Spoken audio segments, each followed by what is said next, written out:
How to withdraw money on Bingo Clash. So here's a step-by-step guide. First, we will need to open up the application on our phone and navigate to the wallet or cash out section.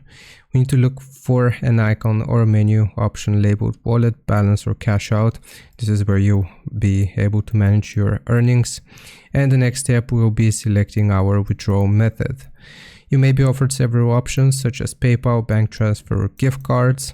And you just want to choose the method that best works for you, or that works best for you.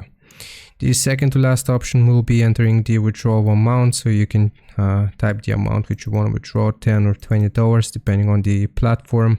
There may be a minimum amount. And the last step will be just confirming and submitting. You want to review your withdrawal details and confirm the transaction. You may need to verify your identity or payment method, and then you just gotta wait for the processing time. So depending on the payment method, it might take a few business days for the money to appear in your account. I hope this helps. Leave a like and sub. I'll see you next time.